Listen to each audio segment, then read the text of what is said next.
Wins and the Royals, chance to make up more ground on the AL Central leaders. Tigers fall today. More coming up here from the Dome in a moment on KSTP. From ABC News, I'm Gil Gross. A House hearing on the friendly fire death of Army Ranger and one-time NFL player Pat Tillman. Former Pentagon brass saying, though the nation and Tillman's family were led to believe for more than a month Tillman was killed by the enemy in Afghanistan, he was even given a Silver Star. There was no attempt to cover up the fact it was actually friendly fire. And that led to this exchange between Democratic presidential candidate Dennis Kucinich and former Defense Secretary Donald Rumsfeld. You actually covered up the Tillman case for a while. You covered up the Jessica Lynch case. You covered up Abu Ghraib. So something was working for you. Was there a strategy to do it, Mr. Rumsfeld?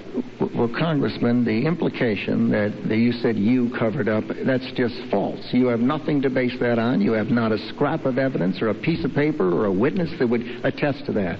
But though this hearing was a who knew it, there didn't seem to be any interest in making it a who done it. No questions about evidence Tillman was shot at close range or why his body armor and uniform were burned and buried. Now, within the hour, we also had a verdict from a military jury at Camp Pendleton in the murder of an innocent civilian in Iraq. ABC's Alex Stone with that here in Los Angeles. Corporal Marshall Magan-Calda was one of 7 Marines who killed an Iraqi grandfather and then tried to cover it up by planting evidence on the man. The corporal was found guilty of conspiracy but was acquitted on charges of premeditated murder and kidnapping. He stood rigid as the verdict was being read. Families in the courtroom let out loud sighs. And from the White House, as expected, it has been asserted executive privilege applies to keep advisor Karl Rove and political aide J. Scott Jennings from testifying about the firing of federal prosecutors. House Judiciary Committee has already approved contempt citations for 2 other officials for which the claim was made. The full House is expected to back those citations, but Justice Department has already said it will refuse to prosecute them. Wall Street, good day. Dow up 150 points today, and the NASDAQ was up by 8 points. You're listening to ABC News. Everyone's racing to participating Ford and Lincoln Mercury dealerships during Pit Stop Savings Day. Right now, make a pit stop to buy 4 Michelin or B.F. Goodrich tires, and you'll get a $50 gas card on us.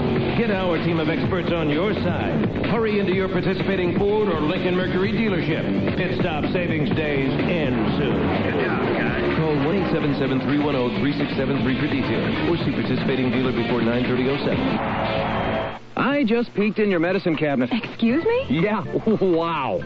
I can explain. How do you explain all those different pain relievers? Oh, that.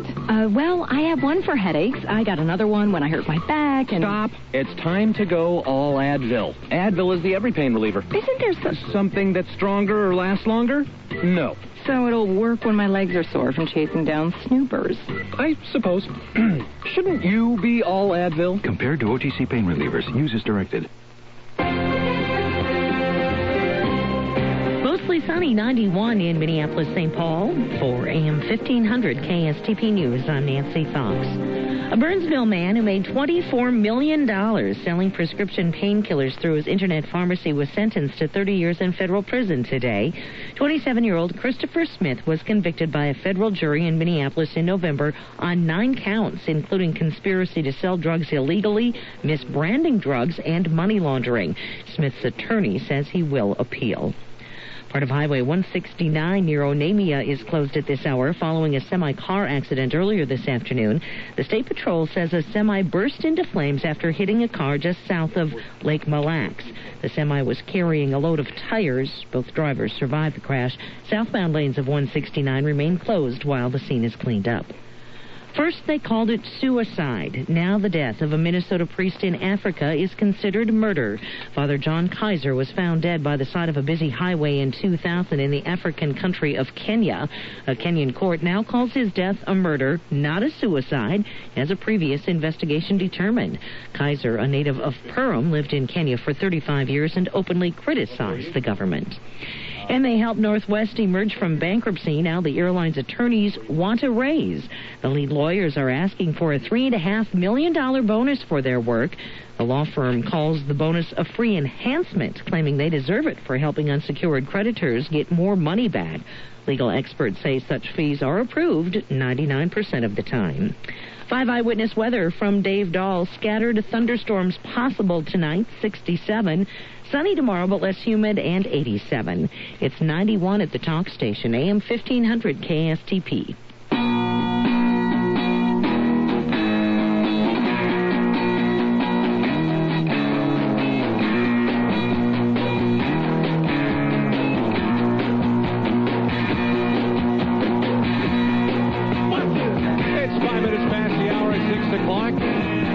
This is the Matt Thomas Show on AM 1500, your proud home Minnesota Twins baseball. Twins trying to go to 5 in a row, and they'll hope Boof Bonser can help the cause. 5-7 on the year, 4.72 ERA. He'll be opposed by Kansas City right-hander Brian Bannister, son of Floyd. 7-6 on the year, 3.42 ERA. The action 1 hour away right here on AM 1500. 651-646-TALK is how you reach this program. 651-646-8255. 877-615-1500. If you're just joining us, first of all, hello. It's number 2. My name is Matt. Nick is the producer. We are here every night between 5:30 until 8. The Twins top us. We end the program at 6:40.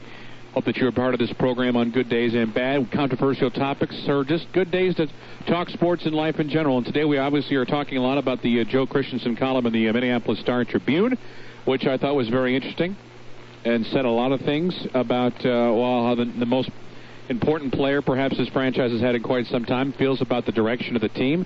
And while I agree with a lot of the things he said in terms of, is this franchise, how aggressive were they? Are they going to make the moves to make big dollar decisions and get big players in here? Ultimately, what good does it do for him to come out and talk about how what didn't happen over the last 48 hours is going to obviously impact his future with his Twins organization? Let's face it, the bottom line is if Johan Santana gets the best deal or gets a deal comparable, I don't know if he'll stay here or not. That's only going to be determined through his agent and himself. But everything along the lines he's told us for the last couple of years is he wants to stay here. So, relatively speaking, if he gets a competitive offer, he would be a part of this team for the long term. Now, if he doesn't get a competitive offer, the offer is dramatically lower than other teams are offering, then you know what? A lot of people will say Johan's gone 2 years ago. We're going to be right. My only point is, again, what ultimate good came out of this? A lot of you that have called me so far in the first half hour of the show said it was a wake-up call. It was a wake-up call to the poll ads. It was a wake-up call to Terry Ryan. And just take a step back on this for a second. And here's where, I have taken, I've given out criticism of this baseball team for many reasons. We've talked about the inadequacies of this lineup for a better part of the entire season.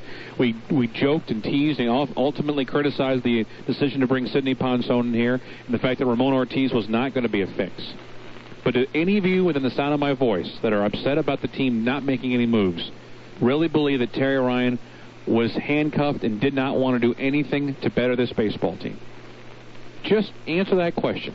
And if you still think that they were just going to sit there and watch, this team stand pat without realistically trying to make something happen, then I guess then Johan's criticism is fair, and you can feel like that what he said really is going to strike a nerve. But Terry Ryan's been in the business a long time. I tend to trust his decisions. And the fact of the matter is, if you wanted to give up Pat Neshek, you want to give up Matt Garza, or you want to give up Kevin Slowey, you could have gotten yourself a mid-range hitter. But if you didn't want to give those guys up, you can't sell Nick Punto and Lou Ford and Jason Tyner and others similar players to get a guy in here that's going to add tremendous pop to your lineup. Would I have liked him to make a move? Absolutely. Luis Castillo move? Could this team have survived by keeping him here? Absolutely. But as of we speak right now, this team is on a 4-game winning streak, and as I said 2 days ago when this trade went down, no matter if Luis Castillo is in this lineup or not, it comes down to starting pitching, and it comes down to the guys in the heart of the order driving the Piranhas in, and so it's up to the Piranhas to get on base. It is up to Morneau and Maurer and Hunter to do what they've been doing most of the season, and that is driving runs in and keeping this team busy on the base pass. And ultimately, when it comes to starting pitching, you've seen Scott Baker do a nice job the last couple of nights. Carlos Silva was terrific last night. Johan is Johan. And if Matt Garza continues to grow, this team will make up ground. And I think they can do it without having Luis Castillo as everyday second baseman. Let's go to some more of your phone calls. My conversation with Tory Hunter from yesterday I want to get to. Just let you guys hear what he had to say. Now, again, this was before the victory over Kansas City. Nothing a whole lot changed, but at least to give you perspective of what it's like to watch teammates go and names being bandied around in terms of whether or not they're going to be traded. I'll get to that conversation shortly. But right now, let's go to some phone calls. Jim in Brooklyn Park at 10 minutes past 6. Here on the Matt Thomas Show. Hi, Jim. Hey, Matt. How you doing? Good. Thank you for calling. No problem. Say, as far as Johan goes, can I echo something that you said before? I'm going to take the flip side here that the other callers I've heard. I'm agreeing with you, I think, almost 100% on this. I am so sick of athletes that think they have a mandate to be general manager. I don't like it. And the biggest reason for that is, as a fan, it's loser talk to me. I'm hearing ready-made excuses for why we're going to lose or why we can't win or why we can't do this, why we can't do that. And I don't really want that. As a fan, I want to be inspired. I want to see inspirational things and hear inspirational things from the teams that I'm watching. I don't want to hear a bunch of excuses. I can't stand it. What I would have liked to have heard, and this is what you'll hear from Tory coming up, is, you know what? This team was great. Would love to have added an extra bat, an extra arm. I'm going to miss Luis Castillo, was a good friend. But guess what? I'm the ace of this roster. I'm the guy that's won with 3 Cy Youngs in the last 4 years. I'm going to take the ball every 5th day, and I'm going to do everything within my human power to win this baseball team another division championship. Yep, that's his job. Get on the mound and throw the ball past people. And to be honest with you, I don't even want to talk, since the Twins don't talk about it, since Johan doesn't talk about it, I don't want to hear about the future right now. Mm-hmm. I don't. And that's just the fact of the matter. Again, what Johan said, absolutely true. Could this team have used some extra players? Yes. At what price, we don't know. But I'd rather him said, all right, it's you and me against the world, as compared to saying, I don't know if I want to be a part of this, because all we do is see this franchise do the same thing year after year after year.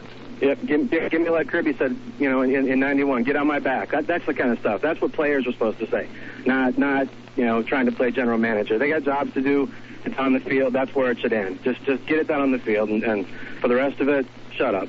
Thanks, Jim, for the phone call. Appreciate you listening. Let's get to Mark in Hamlin at 611 on AM 1500. Hi, Mark. Good day. How are things? A couple weeks ago, I was telling everybody, hey, why don't we bail Johan? Because he's the only one we can get a number of bats for. Can you speak up? I can barely hear you, Mark.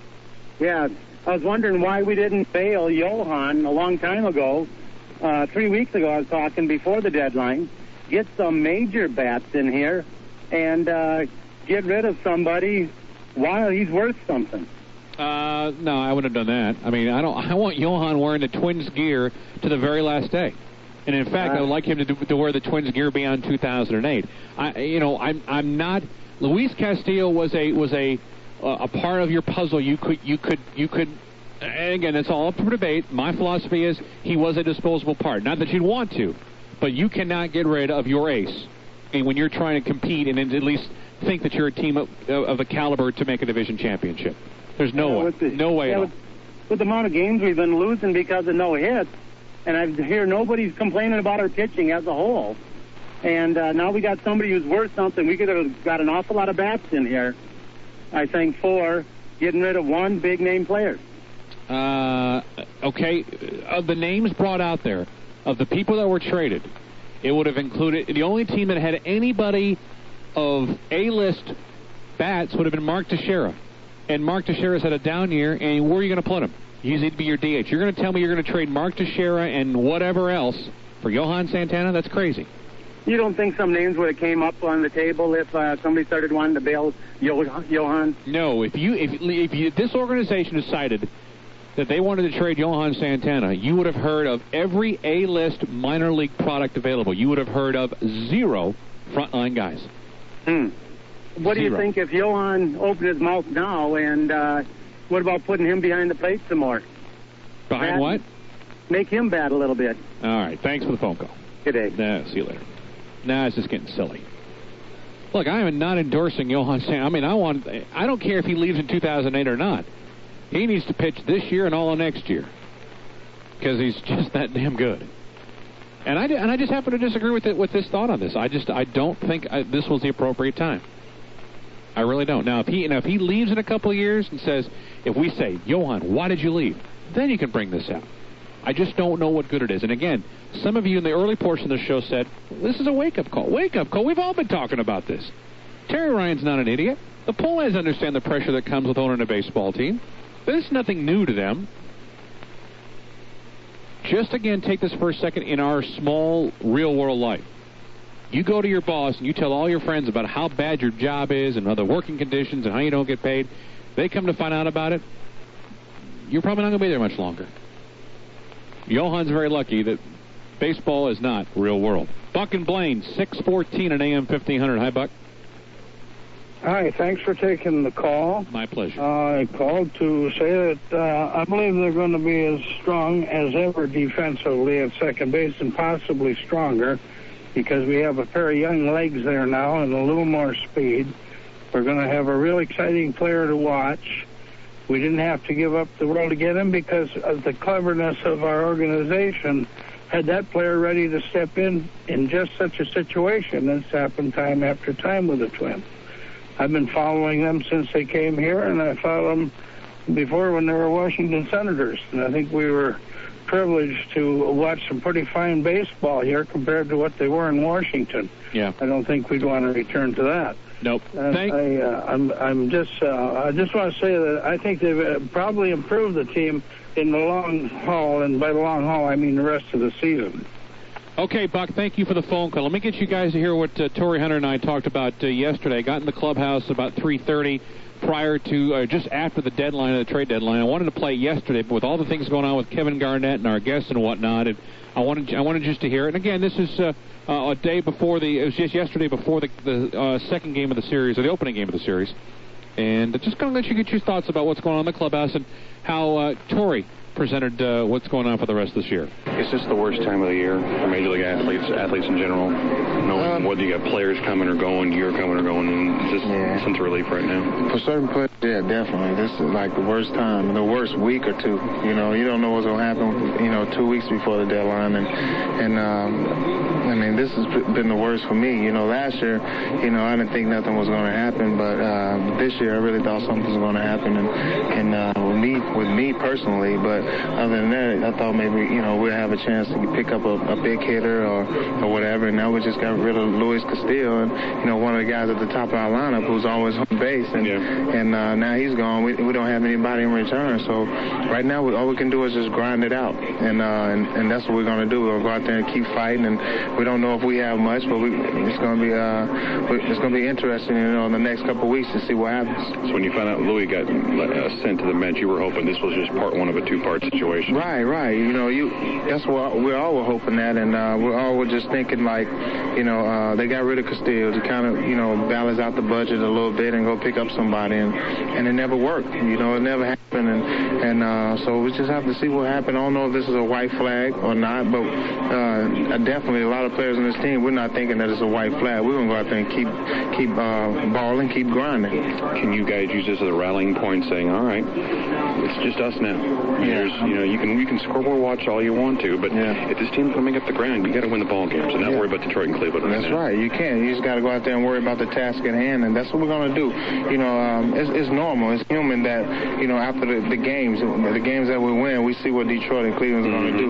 We can say that all day and be politically correct, but at the same time, after the game that we win, after the game that we lose, we're going to go see what Detroit and Cleveland's doing. It's just normal what we're going to do, and so hopefully, we go out there and worry about the task at hand. Don't worry about those guys too much while we're playing those games, but at the same time, just keep growing, keep balling, keep grinding. Last question. Obviously, you're disappointed there wasn't something done here. At any point in your mind over the last week, did you think about the fact that you may have to come back like Louis did and clean the locker out and go somewhere else? I mean, did that ever go through your mind? I mean, just when you hear about it so much, I'm human. I'm just like, I always say that, man. I'm just like everybody else. When I hear something, I can say, I don't want to worry about it. I don't care about that. Yeah. I can say that all day. That's politically correct, but at the same time, I'm thinking about it at home. Like, man, could this be my last, 2 weeks with the Twins? And so you start thinking about that, and it kind of drains you mentally and physically, and I hate that. But now it's over with. Now my energy is coming back. That's Tory. That's, and again, obviously Tory's going to be disappointed about a lot of things and whatnot, but that conversation to me speaks more to what I was wanting Johan to say as compared to saying I'm worried about my future and whether or not I'm going to be here. That's my take on that. I'd rather heard more of that from Johan as to, you know what, we didn't make any moves. Am I upset and disappointed? Absolutely. But you know what? I'm a freaking Cy Young candidate every year. Guess what? This is only going to inspire me to help this team out more. Oh, by the way, we already told you Oakland is lost today to Detroit 3-2. Texas has scored 3 in the top of the first against the Indians in Cleveland. Shades of last year again? I mean, are you kidding me? We'll talk more about that shortly. It's 6:20. It's the Matt Thomas Show. We're live at the ballpark. DQ Talk Box. Twins v. Royals. 651-646-8255 is how you reach this program. 651-646-TALK. 877-615-1500. Come on back with us. Matt Thomas Show. We're live at the ballpark on AM 1500 KSTP.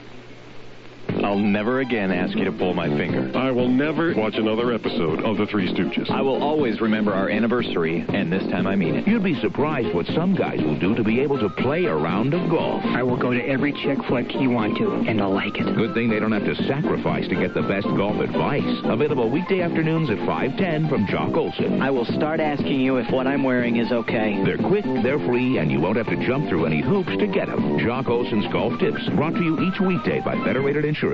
The greatest moments in Twins history. Kirby Puckett's Game 6 home run. And we'll see you tomorrow night. The final World Series out in '87. Bouncing ball, the guy, he has it. Goes to Herbeck, and the Twins are baseball world champions. Harmon Killebrew's 500th home run. Going, number 500 for Harmon Killebrew. And coming Thursday, August 2nd, one of the biggest of them all. I know it doesn't sound like much, but trust me, this will be groundbreaking. August 2nd, bring the whole family to 3rd Avenue and 5th Street behind Target Center for the Twins' new ballpark groundbreaking ceremony. Get free autographs from former Twins players, plus appearances by Joe Mauer and Justin Morneau. A concert by Martin Zeller. Dollar hot dogs, burgers, chicken sandwiches, and soft drinks. Fireworks, plus the chance to be a part of history. The Twins' new ballpark groundbreaking ceremony, Thursday, August 2nd. For complete event details, visit twinsbaseball.com. That's twinsbaseball.com. 1 month you're making your mortgage payment with no problem. The next month, your rate jumps so drastically, you have to decide what to cut out just so you don't lose your home. I'm Deanna Doherty, president of American Equity Mortgage, and if you feel stuck in a mortgage you suddenly can't afford, listen carefully to this message. We've spent the last 15 years helping people in situations like yours find financial relief, and we can help you immediately. Find financial relief now. Call 952-838-9900. That's 952-838-9900. One of our experienced loan officers will talk to you right now and show you how your mortgage payment can be manageable again so you can return to enjoying your life. Call 952-838-9900 or visit AmericanEquity.com. Celebrating 15 years in business by granting 15 wishes with the Make-A-Wish Foundation. Equal housing lender. Additional restrictions apply. FHA approved lender. There are some offers you've got to take advantage of. Grandma taking the kids for the weekend, 10-year car warranties, a Vikings playoff ticket, because let's face it, they're usually run out by October. See you later. I'm Joe Souchere offering you another deal you have to snatch up on AM 1500's dining deals. Every Wednesday, I'll announce when the offer is available during the 3 o'clock hour of GL. $50 gift certificates for half price. And with the money you save on the food, you can buy a couple of drinks and the cab ride home at the end of the night. So simple, any business committee or boss will approve it. It's 25-cent color copies, flyers, newsletters, brochures, stationery, business cards, and posters starting at 25 cents each. Why pay more at the big chains? We're fast, easy, and affordable. All done on new equipment using the latest technology. We offer collating, folding, binding, booklet making, and trimming, and most jobs run in 24 hours or less with no rush charges. Just a minimum order of 100. Go to 25centcolorcopies.com. That's 25centcolorcopies.com. Hey, it's the Rook here for Newgate Education Center in Minneapolis. For over 25 years, they've provided some pretty darn good services to people from all walks of life. The Wheels program provides single parents desperately needed transportation for free. They also have the tuition-free certified auto training. Boy, that'll give a student a big-time boost as well. They rely on your donations, though. Who donates? I don't know, maybe just receive some really bad news from your mechanic on your late model vehicle. You're faced with an expensive repair. You don't want the hassle. Don't let someone just take it off your hands for next to nothing. Donate it to Newgate Education Center. Hey, your deduction might be worth more than you think. Late model vehicles with engine, transmission, or collision damage provide great training opportunities for their students. Vehicles used for training qualify for the best write-off available, fair market value. Call Newgate for details, 612-378-0177, 612-378-0177, or online at newgateschool.org. Tell them Rook sent you. Nothing makes a woman light up like getting a great look around the diamond. Just so happens to have the same effect on a man, especially when you're talking about going around the diamond. A nightly update on the Matt Thomas Show about what's happening in baseball. Around the Diamond, sponsored by R.F. Moeller Jeweler. The talk station, AM 1500 KSTP. We've got some breaking news, non-sports related. We're going to get to you in a couple of moments. Nancy Fox has some details on a bridge collapse that will obviously give you an update here shortly. But right now, let's get to Around the Diamond, brought to you by R.F. Moeller Jewelers. Twinks and Royals tonight on the hill for the local 9 will be Booth Bonser at 5 and 7, opposite Brian Bannister at 7 and 6. Our coverage begins with the pregame show at the bottom of the hour, right here on AM 1500. As we speak, the Detroit Tigers own a 5.5 game lead over the Minnesota Twins. That's because our good friends, the Oakland A's, knocked off the Tigers today 3-2. Mark Ellis with a home run in the win. Again, the A's beat the Tigers 3-2. Speaking of Cleveland, they're the wild card leader. They're already down 3-0 to Texas with play in the bottom half of the first inning. The Indians lead the Mariners by 1.5 games in the wild card, 3 over the Yankees and 5 over the Twins. Seattle tonight is home for Los Angeles of the Angels of Anaheim. The Yankees are at Chicago to take on the White Sox. Today here at the ballpark, speaking of Kansas City, Buddy Bell decided he's going to call it quits after this season and says family priorities are more important right now. I've decided not to return as the Kansas City Royals manager next year, mainly for personal reasons. Quite frankly, last year when I got sick, my priorities changed. A lot of things have happened to me personally since I've been manager of the Royals. One other baseball note, Barry Bonds in action tonight, still at 744 on the all-time home run chart. He was 1 for 2 with 2 base on balls last night. Giants at the Dodgers this evening. And that is our Around the Diamond update, brought to you by R.F. Moeller Jewelers. 626 on AM 1500. And again, as soon as Nancy is ready to give us some sort of update, as a matter of fact, we may even want to go to Channel 5 on air if they've got something for us, Nick. We may want to go with a Plan B. What I'm hearing from our listeners in front of us, there has been a bridge collapse. The University Bridge is what I've been told, 94 and 35W.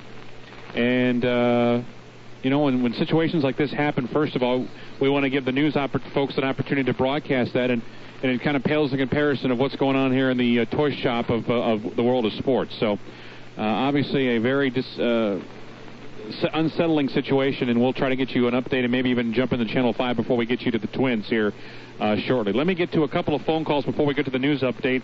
Al is with us next on AM 1500 at 627. Hi, Al. Hello.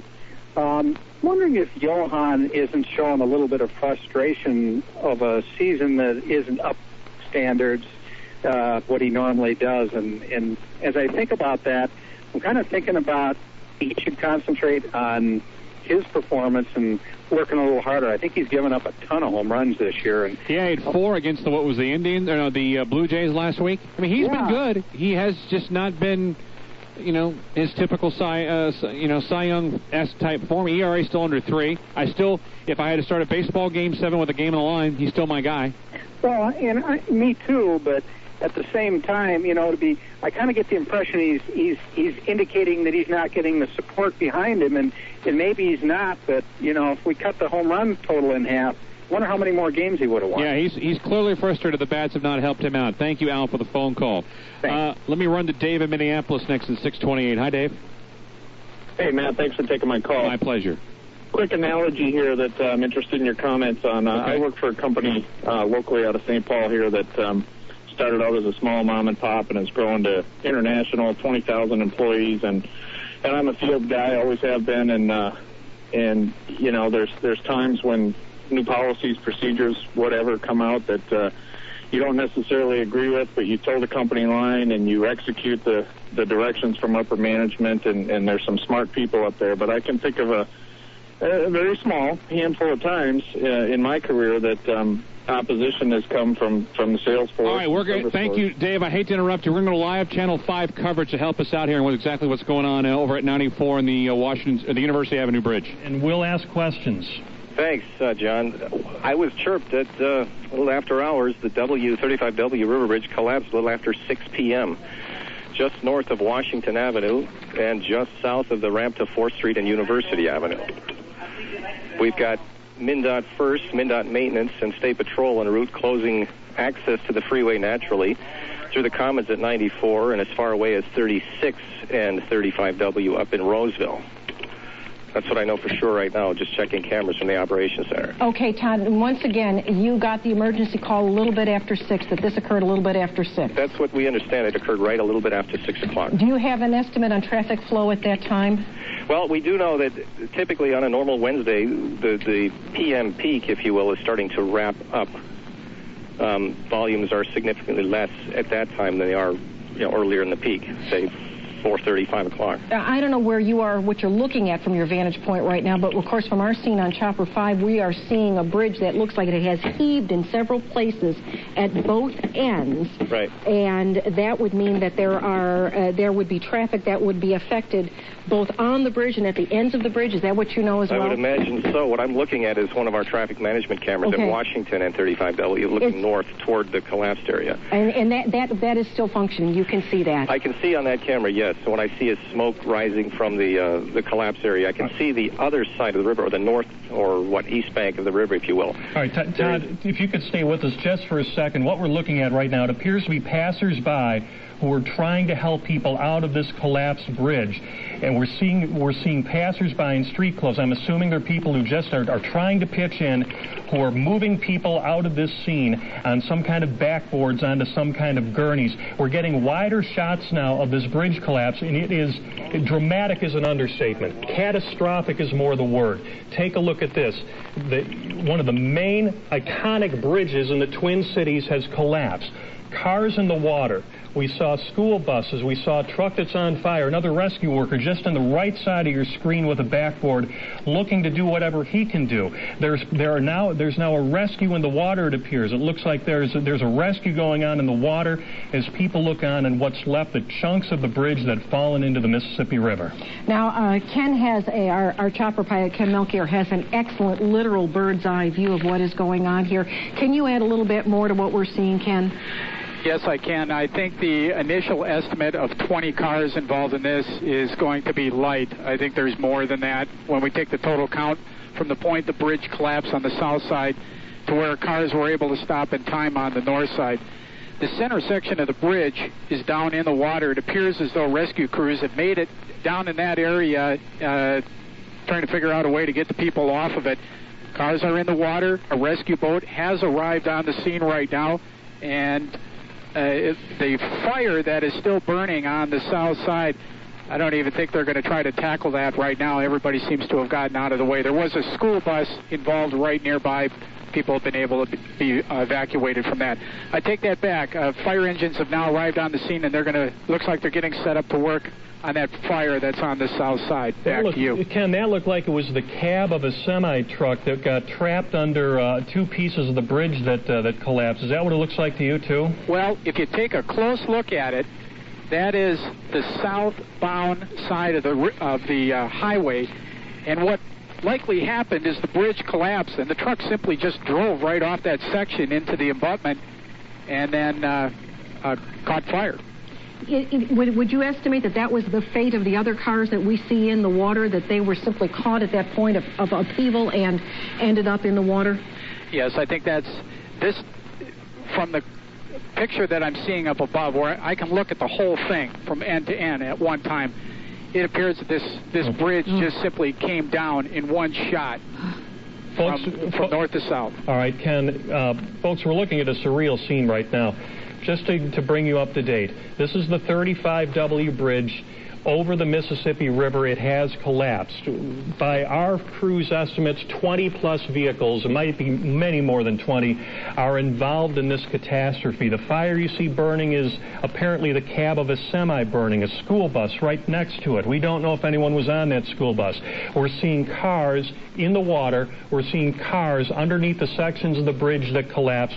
We are seeing dramatic rescue efforts by people in street clothes who appear to be passersby who are doing what they can. We have apparently fire rescue crews in the water trying to get the victims who may be in the water. Again, the 35W bridge over the Mississippi River collapsed at the end of rush hour, just after 6 o'clock tonight. We're looking at the scene between Washington and University, and we're going to go to reporter Steve Shaw. Steve? John and Cindy, I'm going to tell you right now, I'm going to tell you that there's maybe as many as 50 cars. I'm on the 10th Street Bridge. I'm looking down on this stuff. The police have let my photographer and myself stay on the bridge with them, and I'm telling you right now, there's at least 30 cars, maybe as many as 50. And I'm looking at that semi-tractor trailer you're talking about, and that fire has increased dramatically since I set foot on this bridge. I'm sure the fire department is addressing that right now. The school bus is fully intact. I'm sure they got kids off, if there were kids on that bus. Maybe there weren't kids on the bus. Hopefully not. But I'm telling you, folks, there's more than 20 cars here. And I'm telling you, the police are shocked as anybody. They're doing the best they can and keeping people back. But it's quite the scene. See, Steve, how many rescue vehicles do you think are being headed to that area that you can see at this point? There's at least 10 tankers here already. Then we got another fire burning on the other side of the bridge now, Steve. We can see it now. We've got a pickup truck. Looks like it's on fire.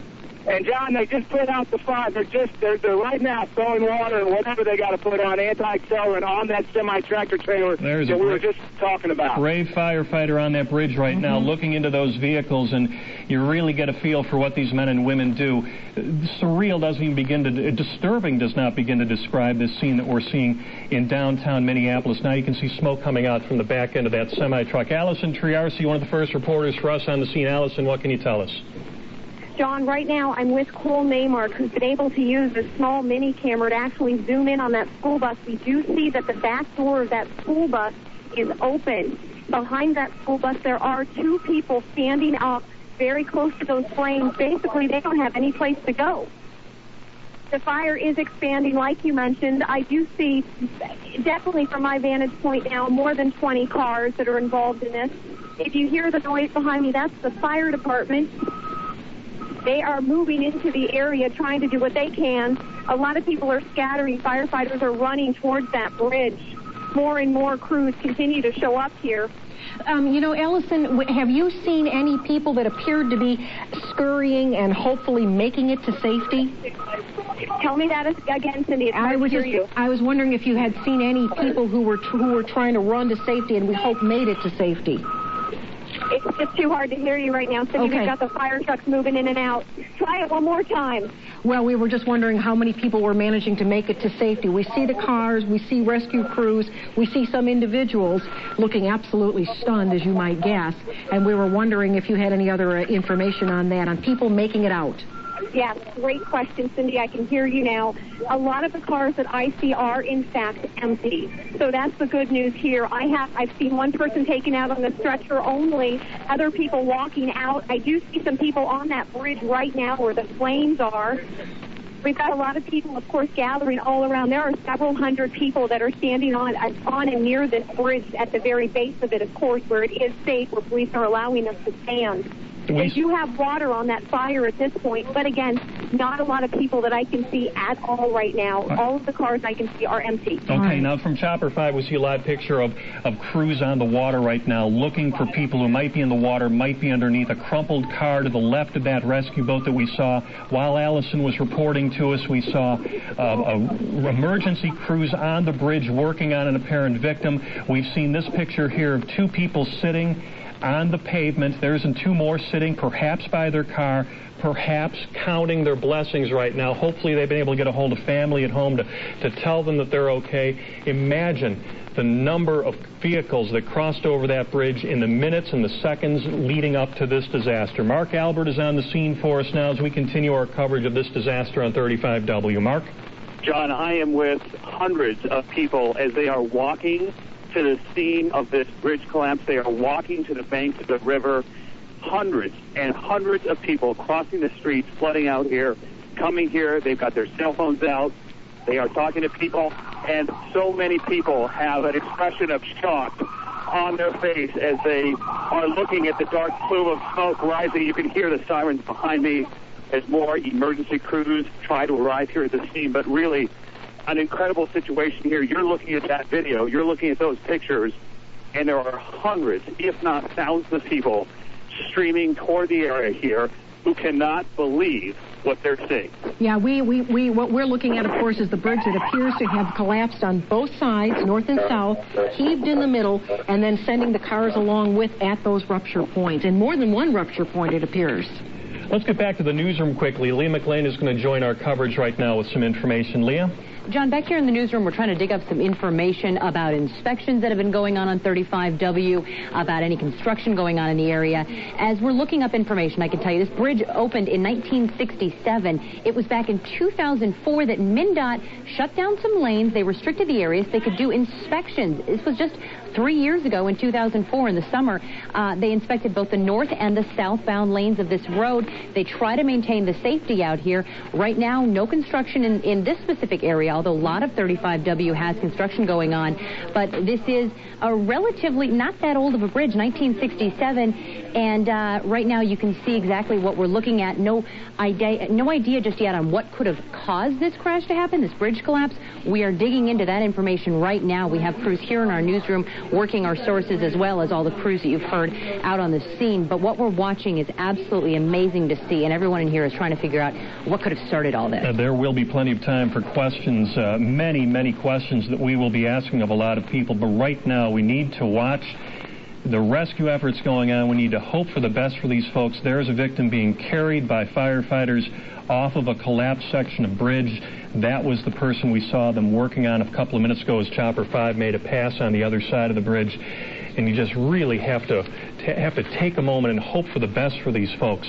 The bridge erected in 1967. Our reporter Steve Shaw estimating 50-plus vehicles either damaged in the water or on fire after this bridge collapsed. This bridge collapsed shortly after 6 o'clock. We were on the phone earlier with a spokesman from MnDOT who said for what this is worth, fortunately, this was toward the tail end of the rush hour, meaning perhaps fewer cars than you might expect at that hour of the day at 6 o'clock. Happened between about 6 and 6:15. Once again, this is the bridge between Washington and University. It has collapsed both ends, sending cars and other sorts of vehicles into the river. We also have Chopper 5 up there, as you can see, giving us an excellent and horrifying view of what looks basically right now like matchsticks. Ken, it looks as if the bridge has possibly shredded. Is that what we're looking at? Well, this type of superstructure, once a section of it gives way, it just creates weakness and buckling throughout the entire superstructure of the bridge. So if one section is weakened, what essentially you've seen happen is it takes down everything right to the bridge abutments that are on both sides of the river. And like you said, it's a bit of a surreal situation down here. We've seen 2 official water rescue boats now pull into the area, but also a kayaker has come in to try to offer some assistance as well right now. The fires that are on the south side are still burning, but they have spread to the north side, the northbound traffic. It looks like 1 to 2 cars have also caught fire. We just moments ago saw one of the gas tanks explode, but firefighters are on both sides of the bridge right now, dousing that with water. We're going to continue to try to see how the rescue effort goes with getting those people that are on that center section out of the water.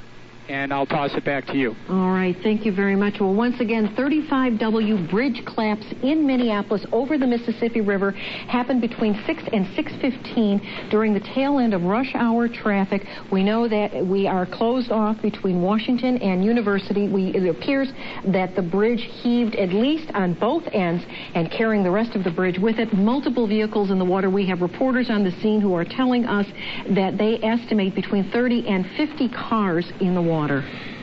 And as you think about the traffic that was on this bridge shortly after 6 o'clock during rush hour, the tail end of rush hour, we are reminded that there is so much going on in Minneapolis and St. Paul these summer nights. The Twins game at the Metrodome set to start a little bit after 7 o'clock. Perhaps some Twins games traffic on this bridge at the time. It looks like rescue crews are trying to get at this scene any way they possibly can. It again appears that the bridge collapsed in, I'm going to say, 5 or 6 large sections, including what you're looking at right now. A couple of the large sections in the water. You can see the green framing, the green girders, the ironwork of the bridge. As Cindy described, it looks like matchsticks. And here again, maybe these are cars that were about to get on the bridge and it simply buckled and came right down at them, and they stopped short of the river. Well, John, as you mentioned, this is a busy spot in the Twin Cities, and there were witnesses to this, and we have somebody on the phone, and I apologize, I don't have your name. We have him live at the scene. Can you tell us what you witnessed happen, please? Hi, Brianne Stately. Hello. Yes. Hello. Tell us what you saw, Brianne. Well, we were on the 35W coming in from Duluth, and we were behind the blue minivan that you see on the road. It's still hanging on the bridge. We just pulled off right before we heard a rumble. And just as we heard the rumble, then the bridge collapsed in, and we were then on the other bridge right next to it. So you were behind the what could have been the last car that was clinging onto the edge of the bridge. Yes, we were right behind them. You heard a rumble? Did you feel anything? Yes, you could feel it. It was just a rumble, and then you felt it when it caved in. And I watched it go into the V where the first V is. Coming towards downtown, and a school bus went in there. Yeah, we see the school bus from our helicopter, Brianne. How far away from the actual point of collapse were you in your vehicle when it happened? We were on the bridge that, the exit just getting off right there. We were crossing that bridge on University. Okay, say that again. I'm sorry, I didn't hear how far you were. We were crossing the bridge on University. We just got off right before. Were you looking straight ahead, or did this rumble you described, make you look ahead and see what happened? How full of view did you see of what happened? Well, we saw from the back first. As we heard the rumble, we looked because we were on the freeway. Off the freeway then onto the bridge. And we saw the cars fall in when we were on the bridge next to it, because we took that left turn across University and then the right turn onto the bridge on 10th Street. And so while they were collapsing, we were on the bridge adjacent to it. Were you driving or was someone else driving? My mom was, but she was so upset. She went home. She's shaking and crying. She can't even move. This is just horrible to look at, Brianne. And your mom was able to pull over or just stop in the middle of the road, or what did she do? No, she kept driving because we had to.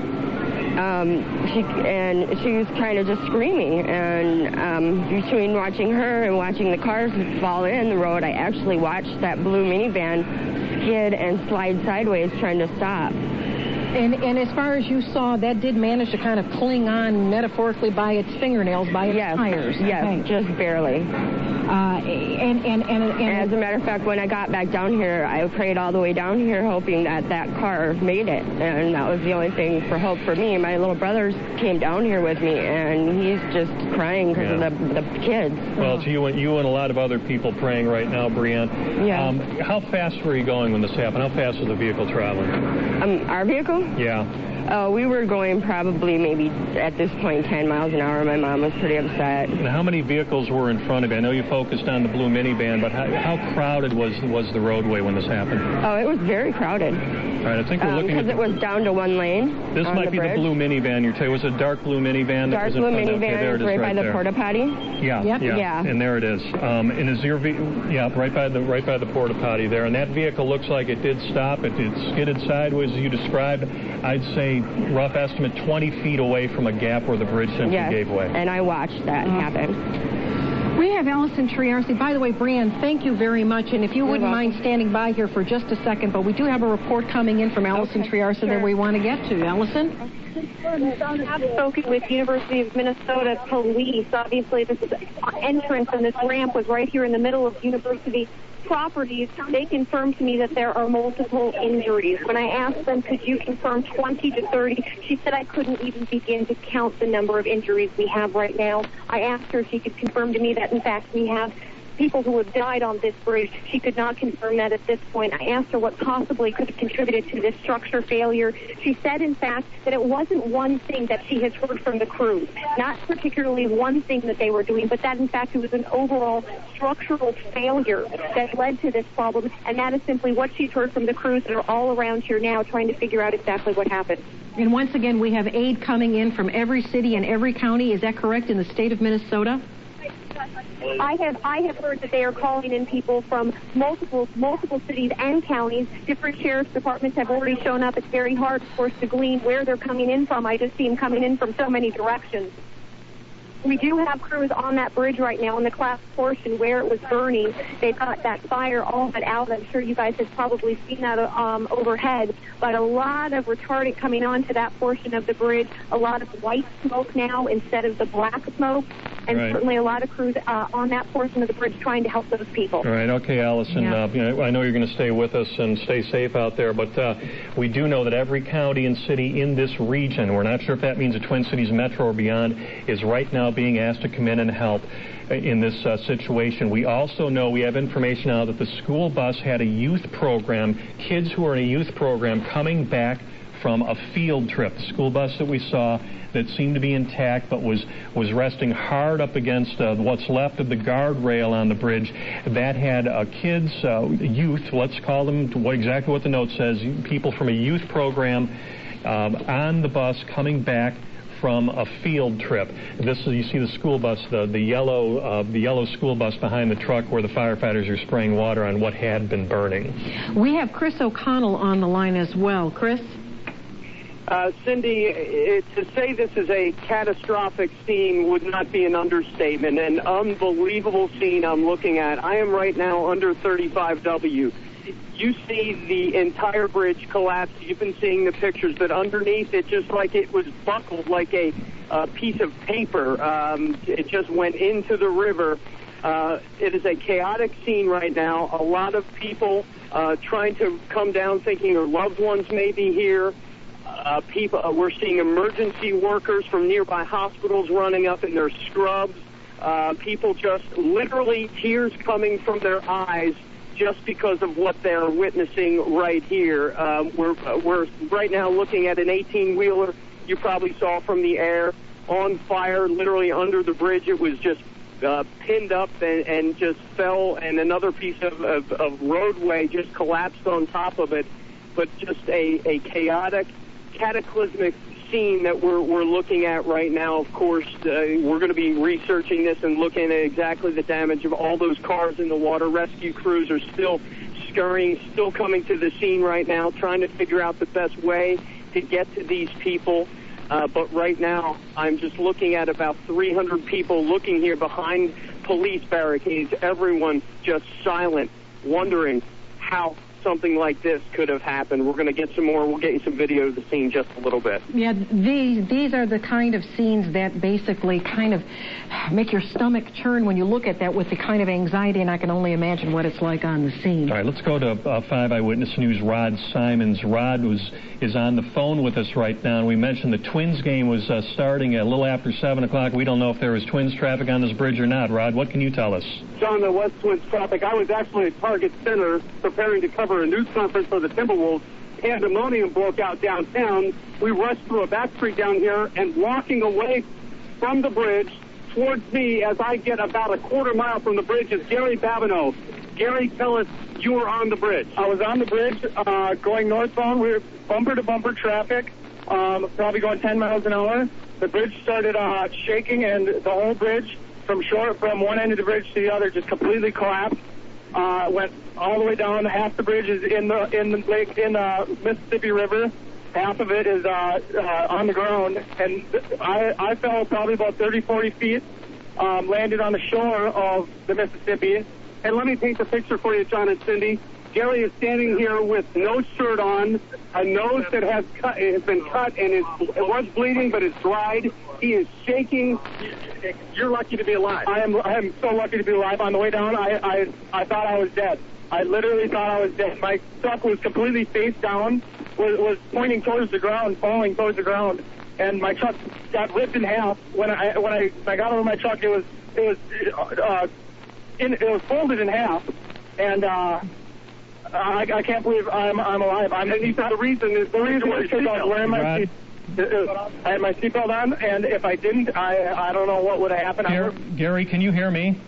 Lucky I only have a cut on my face from the steering wheel. Now, Gary, you said that when you fell, you saw other cars, you saw other people in the water. Yeah, there was I saw a tanker go head first into the water, and there was only about 5 feet of the back end showing out of the water. Right now? No, that's actually up farther on the bridge. I was down towards the water more, and the car that's on fire, they're lucky. They fell about 10 feet, and that might be the school bus. There was actually we ran up the inclined fallen bridge, and there was a school bus full of probably 8 to 14-year-olds, and we literally had to carry them off of the bridge. And you had time to see this because you said you were only going less than 10 miles an hour. So it was bumper-to-bumper traffic. We're probably going 10 miles an hour. There was a lot of cars on that bridge, and I was on the side looking forward. I was on the shore looking forward to the rest of the bridge, and I saw all the rest of the cars fall as I was falling, and then the dust it was just unbelievable. It started shaking in complete free fall, and I'm lucky to be alive. Gary, give some attention. John, Cindy. Yeah, it sounds like we have one morsel of good news out of this, which is that the students that were in that truck were taken out. Rod, can you again verify that with your witness? Gary, did you see the kids being taken out of that truck? You helped take them out of the bus? Yeah. We were carrying, me and a couple other guys were literally carrying them off the bridge. There were some people handing the kids to us, and then we were catching the kids, and they're yelling, screaming, little kids, early teenagers, probably from ages 9 to 14. That's what we understand, that the school bus was carrying a youth program that was coming back from a field trip. A lot of them were bleeding. Cindy, he's going to get medical attention now. Yeah, Thank you, Rod. Now, Rod, are you still with us? Gary. And less than probably a quarter mile from the bridge, and it looks exactly like those scenes that we saw the Bay Bridge collapse. There is smoke and some burning. Something is burning over there, and people are still running from underneath, screaming, and it's just pandemonium. All right, Rod, thanks very much. And that is really our first eyewitness account of someone in a vehicle who actually was in the collapse. Again, Gary, the witness, the person talking to Rod, says he helped bring kids out of that school bus that we see there on the right side of your screen. 8 to 14-year-olds, according to Gary, a number of them. We know they were coming back from a field trip, a youth program. You can see the emergency door flung open in the back. The man Rod was talking to, Gary, says they were literally tossing and catching kids to get them off the bridge. We're going to try to work on getting more information about exactly where those kids are and what kind of condition they are in. One last thing. The hospitals in the Twin Cities all have emergency plans. They all have triage plans. Right now, I would guess, no confirmation, but I would guess those plans are in full swing because you have to imagine they're expecting multiple casualties from this disaster. We've had reports from the scene, from our reporters on the scene, that say that there is probably a minimum of 30, as many as 50 cars in the water. Also, Gary, our eyewitness that Rod Simons just interviewed, confirmed what we saw, what appeared to be the case, that the bridge had collapsed on both ends, basically just fell in the middle, and of course causing multiple ruptures along the way. Now, is Leah McLean still in the newsroom? Because Leah's been tracking the history of this bridge, built in '67, some of the safety records. Leah, again, please bring us up to date. Cindy, again, we're digging into just some of the history of this bridge, more from MnDOT as well. There was some work going on this bridge. They claim it's for bridge repair and pavement rehabilitation. Now, specifically what that means about what they were doing to the bridge, we're still looking into the details of what kind of work was going on. And again, a few other facts about this bridge. This is Highway 35W. It crosses over the Mississippi River. It's 64 feet above the water. We just heard from a man who said that he fell into the river. We're seeing that it is 64 feet above the river. Again, it was built in 1967, and the claim to fame was that it has a single, almost 500-foot-long steel arch to avoid putting any piers into the water below. So this bridge just goes right over the river, nothing touching on the bottom. And again, we're seeing traffic flow, a daily traffic flow. Nearly 200,000 cars pass over this bridge every day. We're not getting any specifics yet on how many cars were on the bridge at the time that it collapsed, but as everybody knows who travels through the metro, this is a heavily used stretch of roadway in the metro. And again, this bridge about 64 feet above the water, and we see all those cars that have landed in the water now. John and Cindy, we're going to continue to dig for more information. We're trying to get a hold of a structural engineer to talk to that person about how something like this. Again, thanks, Leah. We have a request from a number of cell phone companies in the Twin Cities right now, asking people to not make unnecessary cell phone calls right now. Only make cell phone calls that are absolutely necessary. This is how bad the situation is, folks. The cell phone companies want to keep the lines open. The system is being overloaded with calls. One would assume emergency calls, perhaps people at the scene calling to say they're okay. Right now, cell phone companies in the Twin Cities are asking that you not make any unnecessary cell phone calls.